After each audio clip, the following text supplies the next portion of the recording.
श्री राधे। आज का ये वीडियो बहुत ही अहम है क्योंकि इस वीडियो में हम जानेंगे आपके घर के कुल देवता कौन कौन है।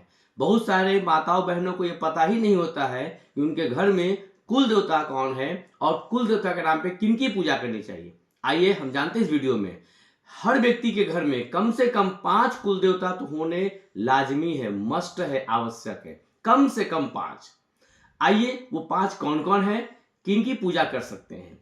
पहला कुल देवता के रूप में उनकी पूजा होगी जिनको आप गोत्र के रूप में हर पूजा पाठ मंगल काम में आप जिनका नाम लेते हैं, जो आपके घर के गोत्र के रूप में पूजे जाते हैं। जैसे आपके अत्रि गोत्र है, भारद्वाज गोत्र है, आप शांडिल्य गोत्र के हैं, गर गोत्र के हैं, जिनका नाम गोत्र के रूप में ले रहे हैं वो आपके प्रथम पूर्वज हो गए। यानी हम सब ऋषि की संतान है, अर्थात वो प्रथम जो ऋषि हैं जिनका गोत्र में ले रहे हैं वो आपके कुल देवता के रूप में पूजे जाएंगे। तो हर घर में जिनका भी नाम पूजा पाठ में गोत्र में लिया जा रहा है उस घर के वो प्रथम कुल देवता है। यानी कुल देवता में प्रथम नाम उन्हीं का आएगा।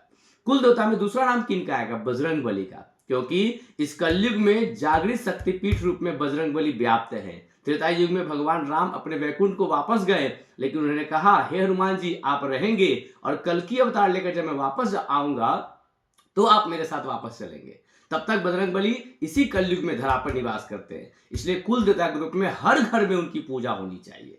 गोत्र तो सबका अलग अलग होगा, तो पहला जो कुल देवता है अपने अनुसार से आपके जो गोत्र होंगे वो होंगे, लेकिन बजरंग बली हर घर में पूजे जाएंगे कुल देवता के रूप में। दूसरे नंबर तीसरे कुल देवता में आएंगे परमेश्वरी अर्थात कुल देवी। कुल देवी की रूप में पूजा अलग अलग घरों में अलग अलग रूप से हो सकती है। अर्थात हो सकता है किन्हीं के यहाँ कुल देवी के रूप में परमेश्वरी की पूजा होता हो, किन्हीं के यहाँ महामाया की पूजा होता हो, किन्हीं के यहाँ जो है देवी स्वरूपा की पूजा होता हो, किन्हीं के यहाँ माता ताराचंडी की पूजा होता हो। तो कुल देवी के रूप में आपके घर में किन्हीं न किन्हीं माता की पूजा हो रही होगी। ये आप अपने बड़ बुजुर्ग से पता करेंगे, और अगर नहीं पता चला तो अगला वीडियो में हम बताएंगे कि कैसे आप जान पाएंगे कि आपके घर में कुल देवी के रूप में किनकी पूजा हो रही है। अर्थात तीसरे नंबर पे कुल देवी की पूजा होगी। चौथे नंबर पे किनकी पूजा होगी?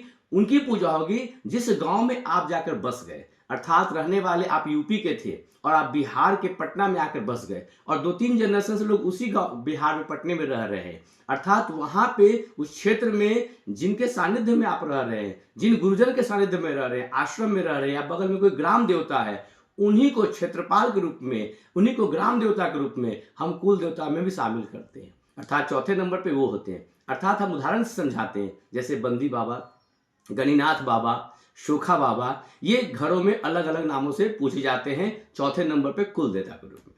और 5वें नंबर पे जो कुल देवता होंगे वो कौन होंगे? वो क्षेत्रपाल द्वारपाल होंगे। अर्थात घर का जो पूजा रूम है, जो कुल देवता का रूम है, उनके द्वार की रक्षा करने के लिए किसी सिपाही को बैठाना पड़ेगा।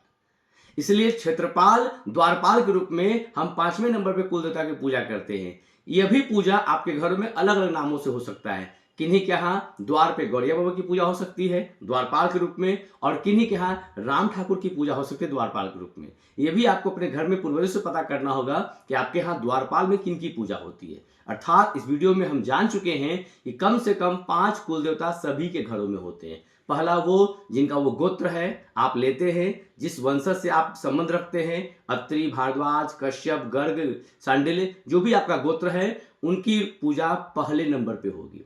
दूसरे पे बजरंग बली कुल देवता आपके हैं। तीसरे पे परमेश्वरी माँ देवी, जिस भी रूप में माँ कुल देवी की पूजा हो रही है आपके यहाँ, वो होंगी। चौथे नंबर पे जिस जगह क्षेत्र में आप रह रहे हैं वह ग्राम देवता, वो क्षेत्र देवता आपके कुल देवता होंगे। और 5वें नंबर पे द्वारपाल अर्थात राम ठाकुर, गौरिया बाबा, जो भी आपके द्वारपाल है उनकी पूजा। ये 5 आपके घर के कुल देवता होंगे। और मुझे लगता है कि आप इस वीडियो से समझ गए होंगे कि आपके यहाँ 5 कुल देवता कौन कौन है। किन्हीं के यहाँ कुछ उप देवता की भी पूजा होती है, इसलिए किन्हीं के यहाँ 6, 7, 8, 9 भी हो जाते हैं, लेकिन ये 5 ही मुख्य कुल देवता के रूप में हर घर में पूजे जाने चाहिए। आइए, जिन लोगों को ये पता नहीं है कि उनके यहाँ कौन ग्राम देवता है, उनके यहाँ कौन क्षेत्रपाल है, कौन द्वारपाल है, उनके यहाँ कुल देवी के रूप में कौन किनकी पूजा हो रही है, अगर ये सब जानना चाह रहे हैं तो अगला वीडियो हमारा जरूर देखेंगे। उसमें हम बता देंगे आपको कि कैसे हम पता करें कि हमारे घर में कुल देवी, क्षेत्रपाल, द्वारपाल कौन है। तब तक के लिए राधे राधे।